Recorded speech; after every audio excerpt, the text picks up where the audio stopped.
Documentary of the great soul, Mahatma Gandhi.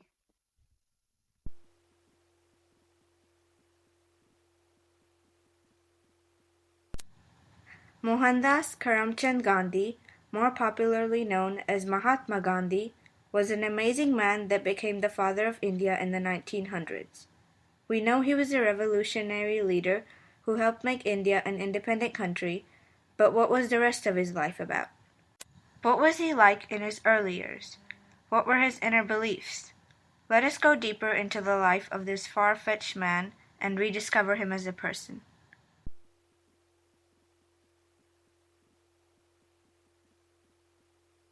First, let us start with a brief history of Gandhi's country.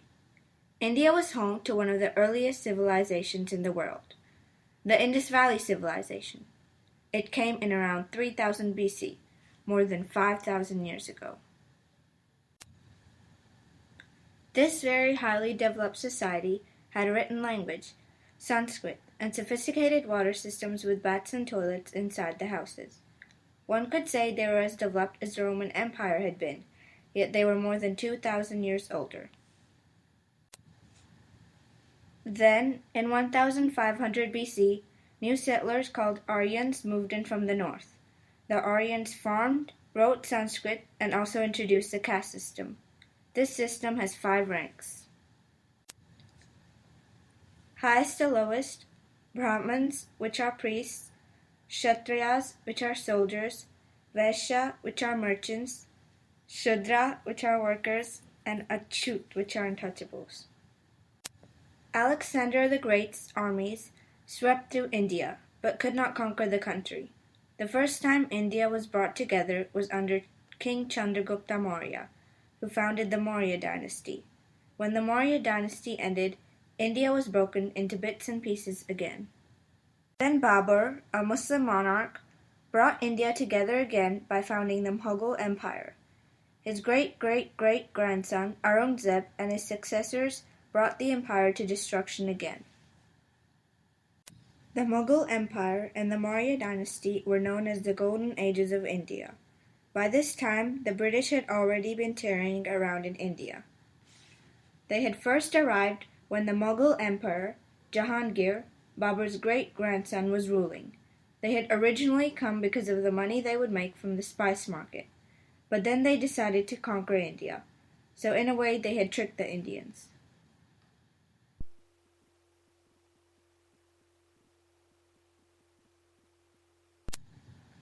Let us go to the status of India when Gandhi was born. Mahatma Gandhi was born under British rule to Karamchand and Putliba Gandhi in Porbandar, Gujarat on October 2, 1869. He was born to a Hindu family. His father was Prime Minister of Rajkot. His grandfather and uncle had also been prime ministers.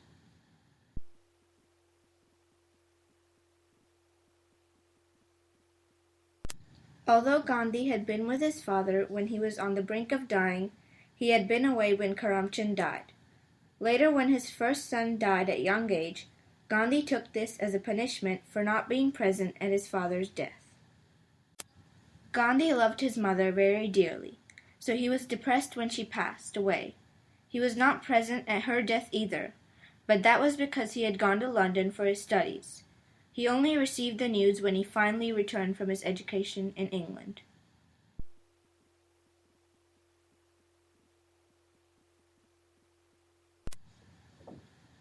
Gandhi had many remarkable qualities even in his childhood.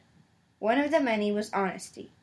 When he misspelled the word kettle in high school, his teacher secretly prompted him to copy from another student's slate, or in other words, cheat. But Gandhi did not realize why the teacher was kicking him. Cheating was a completely foreign idea to him. Another example is that once Gandhi stole some gold from his brother, but then he wrote to his father asking for the biggest punishment, and he knew his father was quick to get angry, but his father only cried, and it was a lesson Gandhi never forgot. Gandhi entered high school at the age of 12. He quickly found out that geometry and Sanskrit were the hardest subjects for him. He even snuck into the Persian class, hearing that it was much easier than Sanskrit. His Sanskrit teacher was appalled that Gandhi did not want to learn the language of his own religion, and convinced him to give it another try. Later in life, Gandhi mastered Hindi, Gujarati, and English along with Sanskrit.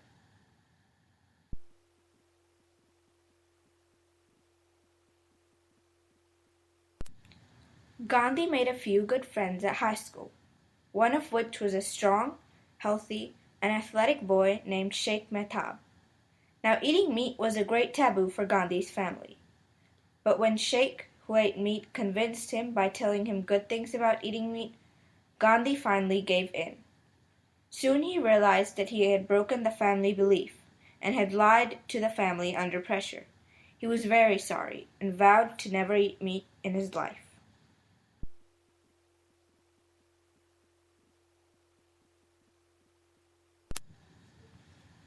Gandhi's brother and cousin, both of whom were not far apart from him in age, were to be married, and so was Gandhi.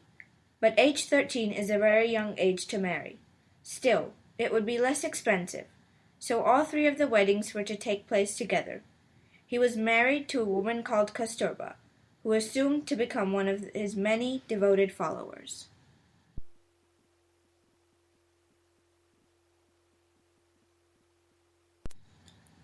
Later it became time for Gandhi to choose a job and go to college.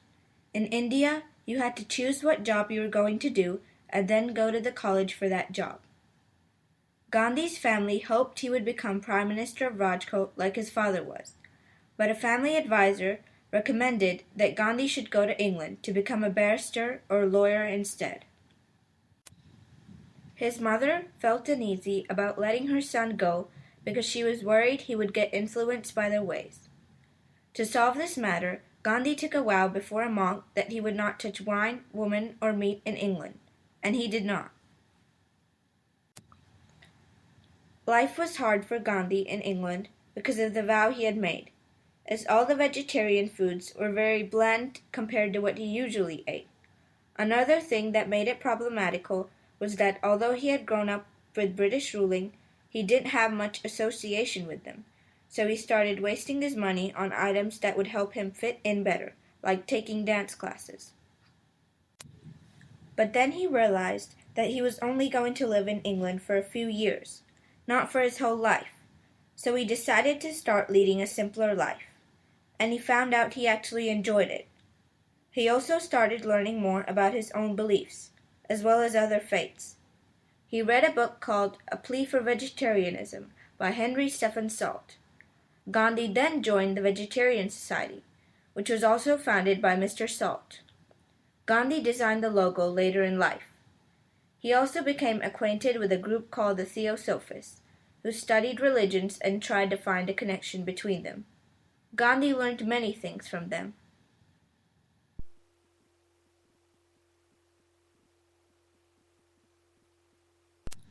Unfortunately, when Gandhi returned to India, he found out that his studies in England had not prepared him to practice law in India. In his first testimony, he ran out of the courtroom with shame after finding out how different it was. To avert this incident from happening again, he went to a household in Bombay where he could study Indian law. Then Gandhi's elder brother got into some legal trouble and was hoping to solve it with the help of a local political agent. The brother asked Gandhi if he would deliver the message on his behalf, as Gandhi had met this agent in England, and he had been friendly towards Gandhi. But when Gandhi asked the agent for the favor, he was physically thrown out of the room. Gandhi had no desire to meet this man again, yet he knew if he were to become a lawyer and go to the local court, he would have to see him. Gandhi was just getting very desperate about his future when all of a sudden an interesting offer came his way.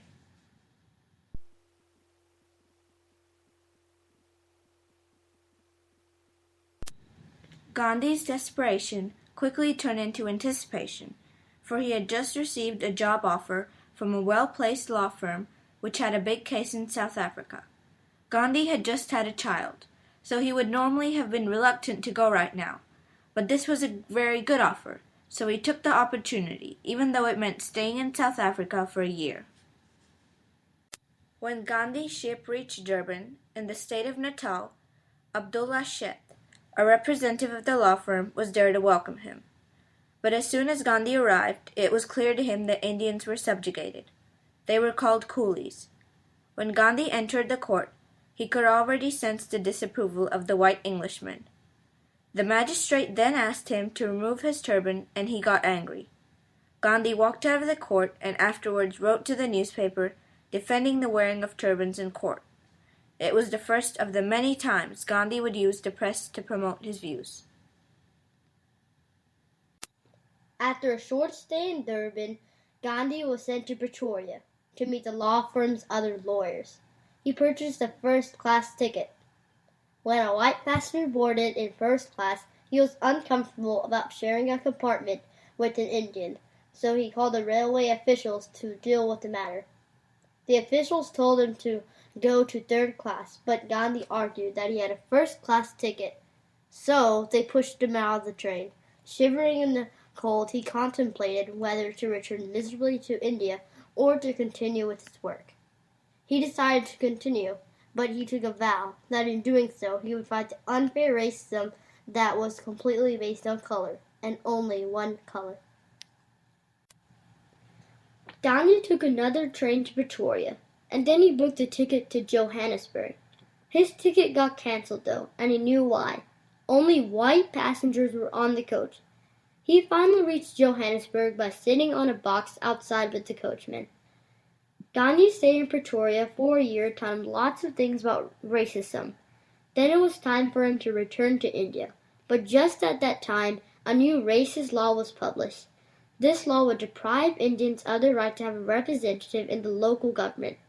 It convinced Gandhi to stay in South Africa and fight for Indian rights. Then the Boer War took place. Gandhi supported the English, where he felt his duty was to the empire because he demanded the rights of an English citizen. He organized an all-Indian ambulance corps to tend the wounded in the Zulu Revolution, which we will explain later, and in the Boer War.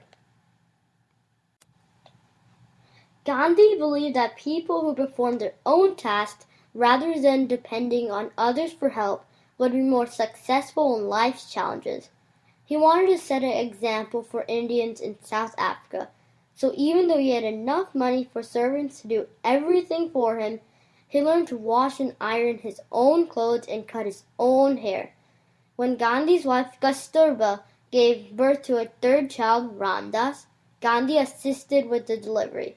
The whole family was expected to share in all of the household tasks.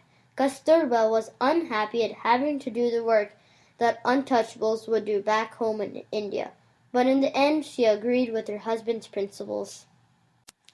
By 1901, he felt that his work in South Africa was finally finished. He wanted to return to India. The people agreed, but they made Gandhi promise that if they needed him, he would return. On the eve of his departure for India, friends showered him and Kasturba with gifts of gold and other such jewelry, but Gandhi did not keep any of them. He refused to accept any form of payment for public work. Kasturba felt that she deserved to keep one of the necklaces, for she wanted something to pass on to her children. Gandhi did not like materialistic gifts and would not accept, and Kasturba reluctantly understood. In 1902, Gandhi was called back to South Africa for a meeting with Joseph Chamberlain, the Secretary of State for the Colonies, who would be visiting from London. Sadly, the meeting was a failure. Chamberlain told the Indians that they should just try to get along with the Europeans in South Africa if they wished to live in their midst. Gandhi was disappointed, but he wasn't disheartened. He read a book in South Africa called Unto This Last by John Ruskin. Ruskin taught Gandhi the following principles from his book. The good of an individual is contained in the good of all.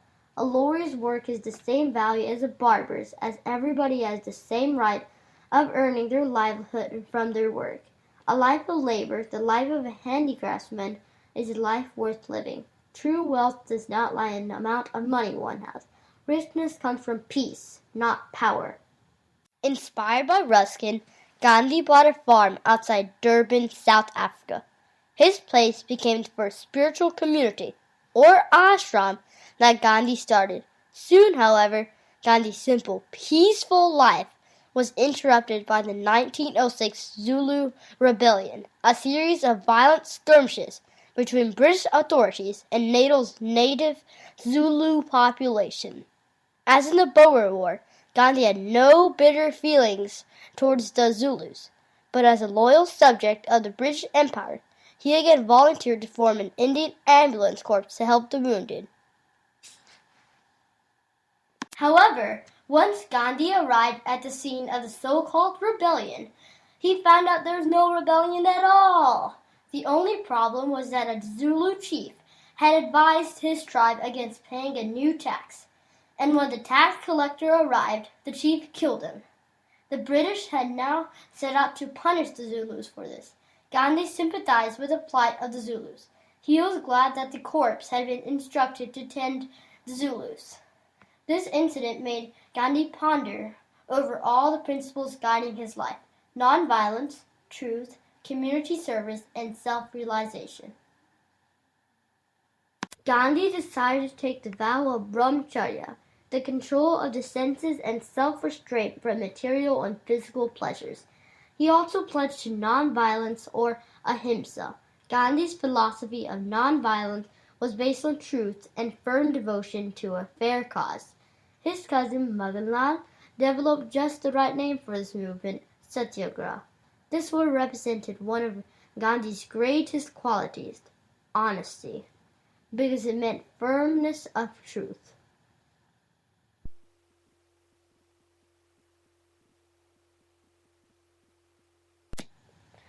Finally, Gandhi decided that it was time to return to India permanently.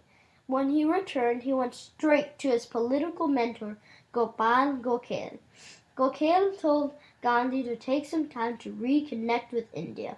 As Gandhi wanted to practice Satyagraha in India, Gandhi hoped to establish an ashram in Gujarat, but he decided to spend a year touring India first. During his tour, Gandhi met Rabindranath Tagore, the great Indian poet. It might have been possibly been Tagore who first called Gandhi Mahatma, which means great soul. Gandhi tried his new method Satyagraha when he tried to stop the Black Act, a new law which required all Indians to be fingerprinted and carry registered cards. There would also be taxes imposed, and Hindu marriages would not be recognized by the British government. In January 1908, many of Gandhi's followers were imprisoned for protesting against this law. Then General Smuts made a bargain with Gandhi that he would remove the law if the Indians would register voluntarily. When Gandhi went to register, his followers felt betrayed and brutally attacked Gandhi.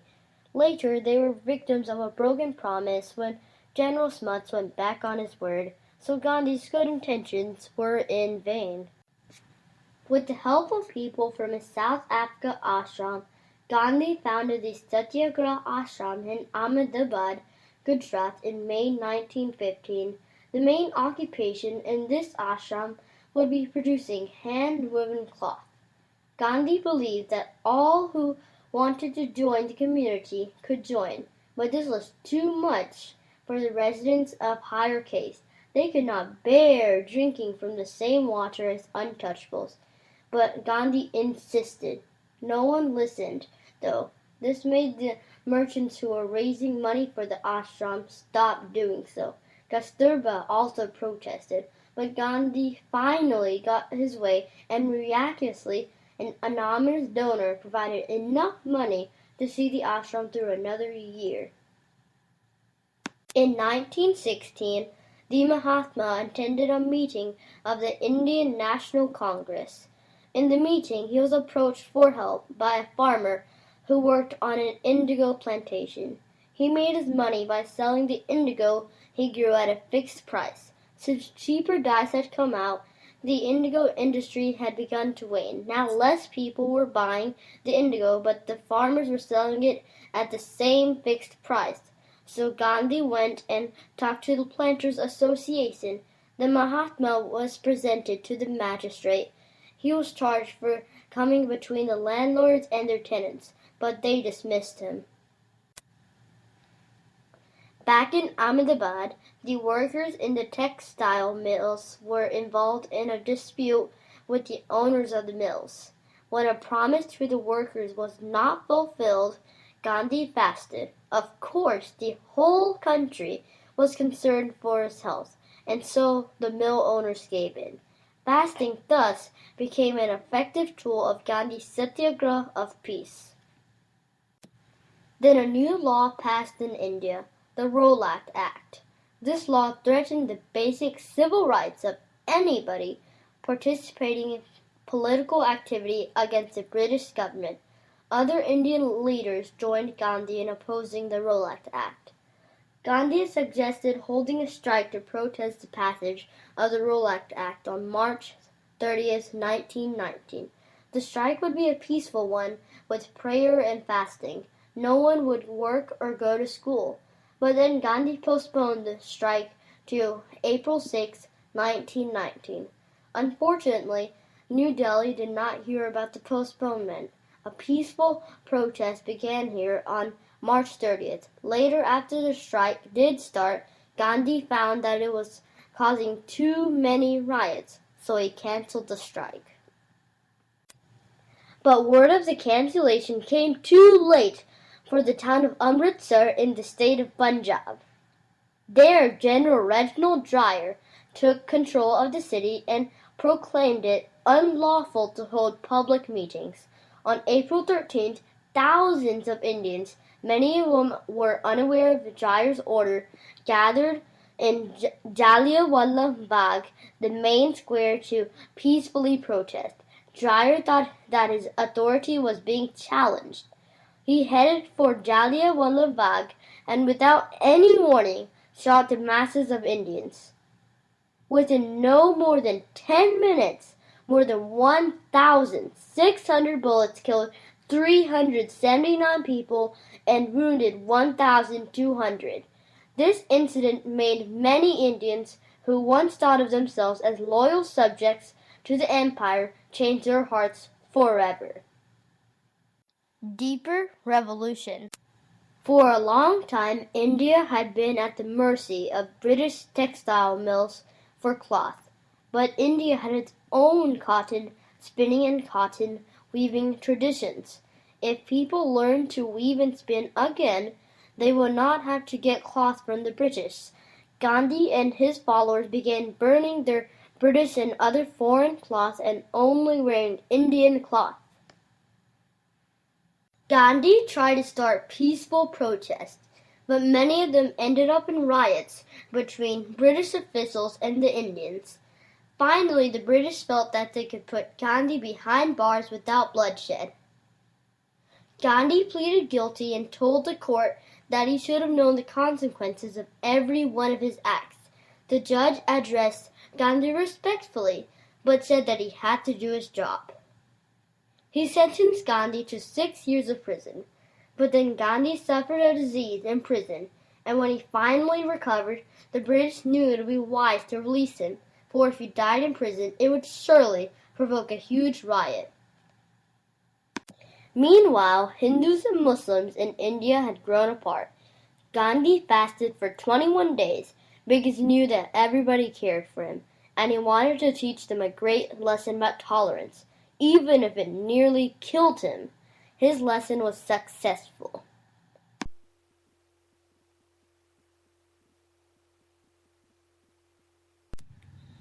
Ever since the time of the East India Company, British law had stated that production of salt by anyone other than the British was a great crime. This allowed the British to tax salt.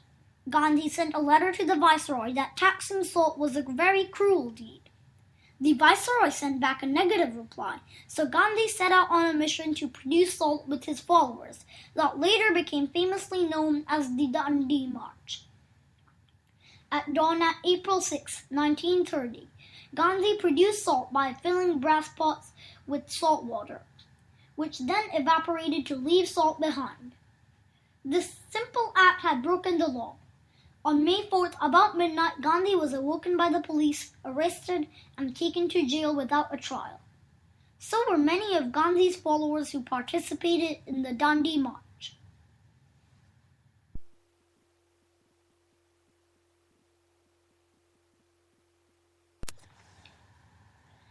Gandhi decided to go to London to make further progress at the Second Roundtable Conference there.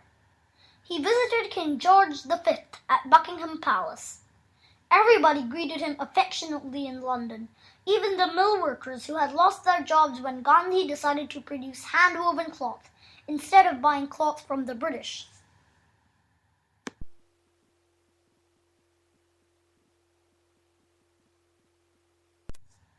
When Gandhi returned to India, he fasted, and everyone was concerned about his health again. Finally, the fast gave Untouchables more optimism. So Gandhi took a sip of orange juice and finally broke the fast. The two nations, Britain and India, breathed a heavy sigh of relief. Gandhi did not like the caste system one bit, especially the Untouchables. He felt that the people who were called Untouchables should actually be on the same level as the merchants. After all, what was the difference between them except for the jobs?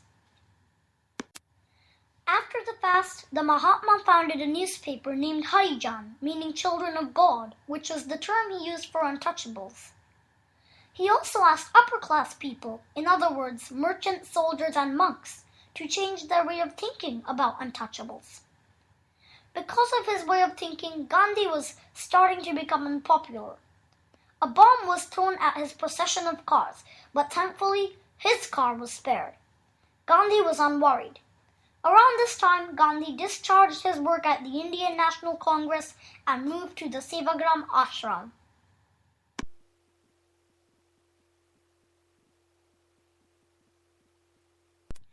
When World War II took place, Gandhi's friends urged him to write a letter to Adolf Hitler, requesting him to think over the war again.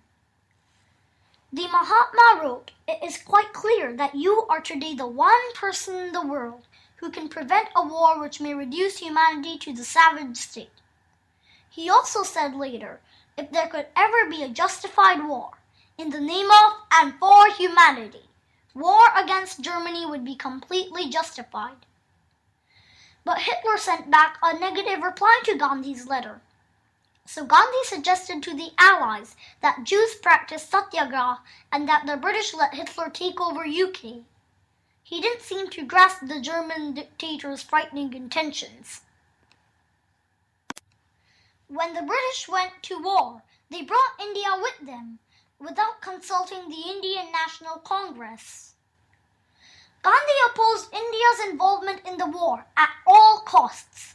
But his colleagues, Jawaharlal Nehru in particular, thought they might be able to make more gains towards India's independence.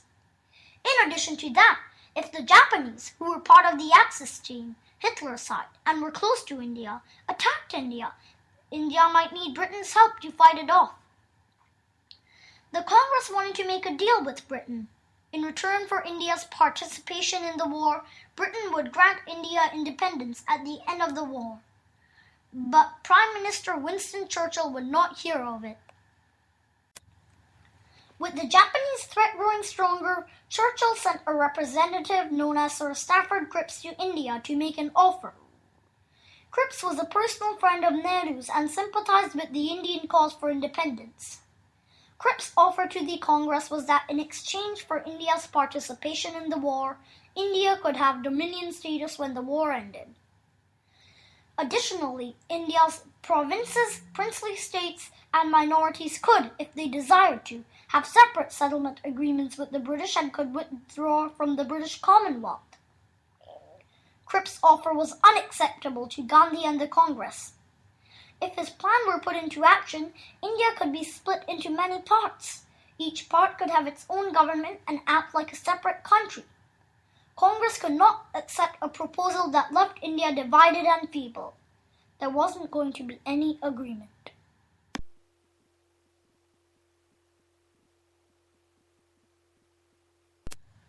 Gandhi had to make new plans to free India from British rule. He sent one of his followers to the current viceroy with a message. But the viceroy wouldn't reply, so Gandhi asked his followers to do or die for India.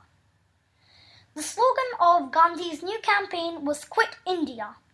The British took this as a threat, and so Gandhi, along with some other main leaders, was immediately arrested.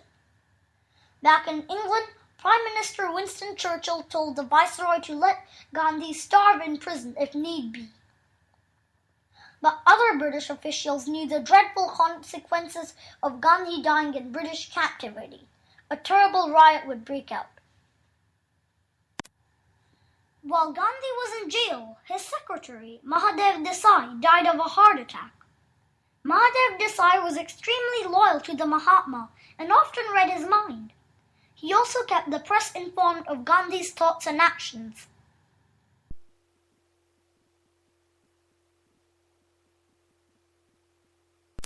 Then Kasturba's, Gandhi's wife's, health started to decline. As she began to have diseases, doctors came to treat her with injections of penicillin. Gandhi prevented the doctors from giving Kasturba medicine through a needle because of his belief in natural medicine. On February 22, 1944, Kasturba died in Gandhi's arms. If Gandhi had ever had any regret about his decision to suppress the medications, he never told anyone about it. Then Gandhi's own health started to fail, so he was released from his last term in jail.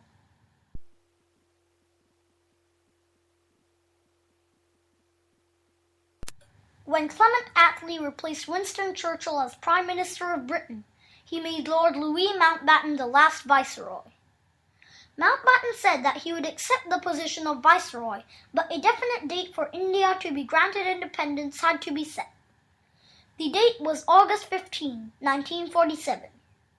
Mountbatten then succeeded in bringing all the leaders together except Muhammad Ali Jinnah, who wanted a separate Muslim nation whose ruler would be him.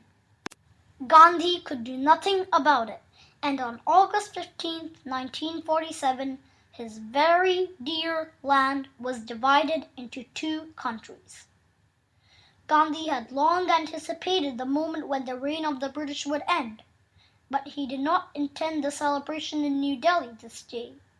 Instead, he spent the day fasting and praying in Calcutta.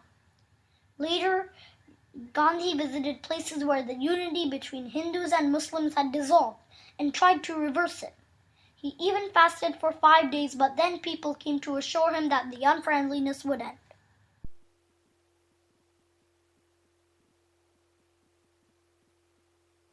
Gandhi hurried to his evening prayer meeting on January 30th, 1948.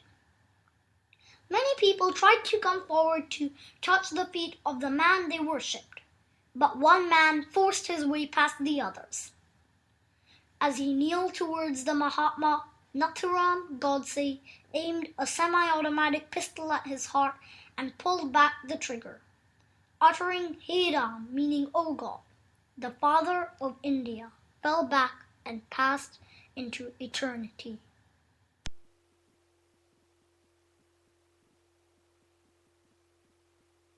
Even after his death, Gandhi inspired many people with his ideas. Martin Luther King Jr. was introduced to Gandhi's teachings while studying to be a minister. When a Satyagrahi incident took place, or an incident involving Satyagraha, Martin Luther King Jr. tried to use Gandhi's methods. Nelson Mandela was the leader of South Africa. He grew up in the country where Satyagraha first started, and Gandhi's legacy was still very strong there. He also used Gandhi's methods to bring independence to South Africa. And Gandhi didn't only inspire famous people, he also taught common people like us. So Gandhi will be remembered forever as an incredible man who brought independence to his country without having to hold a single weapon. As he once said, "My greatest weapon is mute prayer." Now we are going to sing you a song that was very dear to Gandhiji's heart. Raghupati Raghava Raja Rampati Pavan Sitaram Sitaram Jaya Sitaram Bhaja Pyare Tu Sitaram Ishwar Allah Tere सबको सन्मति दे भगवान रघुपति राघव राजा राम पतित पावन सीताराम सीताराम जय सीताराम भज प्यारे तू सीताराम ईश्वर अल्लाह तेरा नाम सबको सन्मति दे भगवान. The end of an amazing life, the one and only Mahatma Gandhi.